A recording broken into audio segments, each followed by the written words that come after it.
हमारे editor in chief प्रकाश भटनागर के पास आपको लिए चलते हैं, जिन्होंने ग्राउंड जीरो पर जाकर जनता की नब्ज टटोली और राजनेताओं से बात की।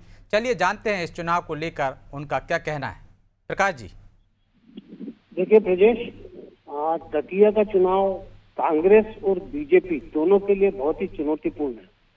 कांग्रेस को ये सीट बचाना है क्योंकि ये सीट 2023 में कांग्रेस ने जीती थी, और बीजेपी को ये सीट जीतना है। बीजेपी सरकार में है, उसका बहुत मजबूत संगठन है, तो उसके लिए अपने आप में एक प्रतिष्ठा है और इसलिए भी चुनौतीपूर्ण है क्योंकि उसने गृह मंत्री डॉक्टर नरोत्तम मिश्रा का टिकट काटा है, जो पिछले 3 बार से लगातार दतिया में विधायक थे। दतिया सीट आमतौर पे वैसे भी कांग्रेस के पक्ष की रही है।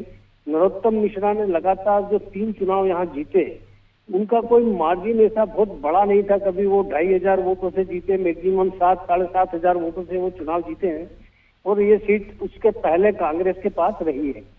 तो गाये बगाए यहाँ पे भारतीय जनता पार्टी जीती है, इसलिए ये भारतीय जनता पार्टी ने पूरी ताकत लगाई है, संगठन को पूरा सक्रिय किया है। संगठन के सारे बड़े नेता यानी कि मध्य प्रदेश के प्रभारी, बीजेपी के क्षेत्रीय संगठन मंत्री, मुख्यमंत्री, प्रदेश अध्यक्ष और तमाम सारे नेता जो है भारतीय जनता पार्टी के वहाँ सक्रिय हैं। तमाम समीकरणों को ध्यान में रख के सक्रिय हैं।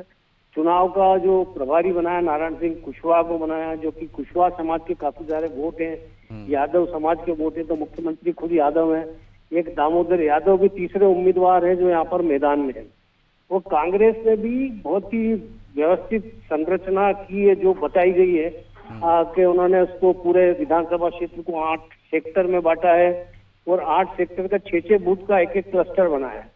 तो इस तरह से उन्होंने पूरी संरचना की है। प्रदेश भर के कांग्रेस के विधायक, जो 60 से कांग्रेस के विधायक हैं, का दिग्विजय सिंह सहित प्रदेश अध्यक्ष जीतू पटवारी, उमंग सिंह, सभी लोग वहां पे पूरी ताकत से जुटे हुए हैं और चुनाव बहुत ही दिलचस्प है।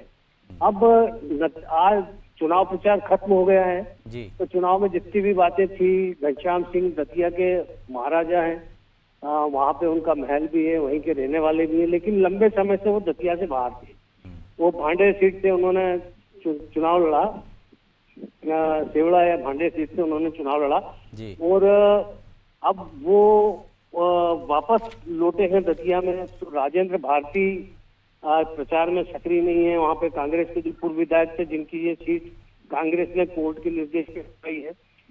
दूसरे जो अवधेश नायक, जो भारतीय जनता पार्टी और संघ के चेहरे थे, वो कांग्रेस में चले गए।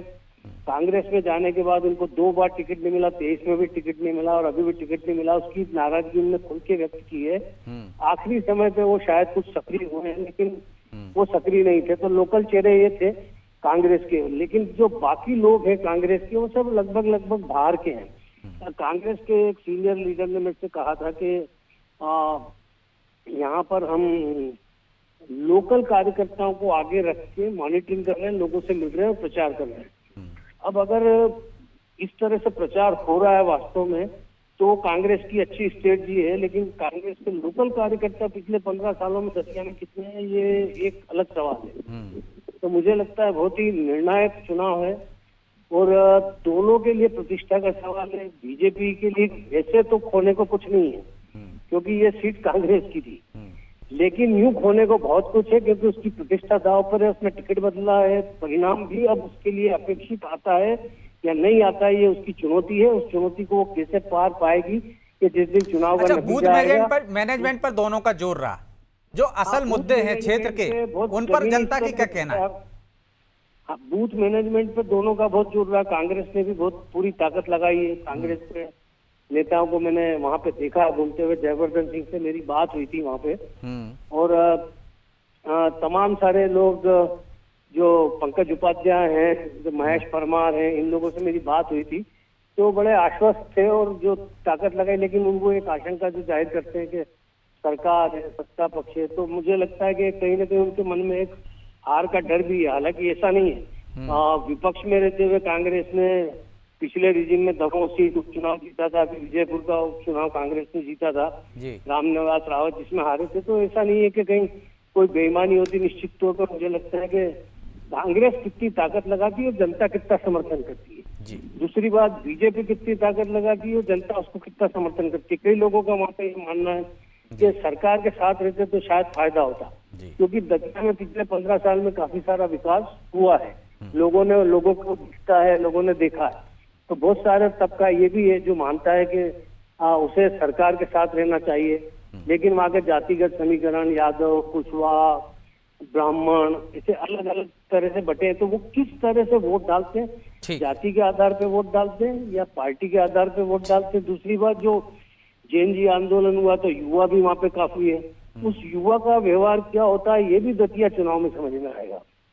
क्योंकि ठीक है कांग्रेस की भी लीड कोई बहुत बड़ी ज्यादा पूरी नहीं रहती है, जी तो बहुत टफ फाइट रहती है, क्लोज फाइट रहती है। अब इसमें कौन जीतता है ये 30 तारीख को जब मतदान होगा और नतीजे जब 3 तारीख को आएंगे तो पता चलेगा।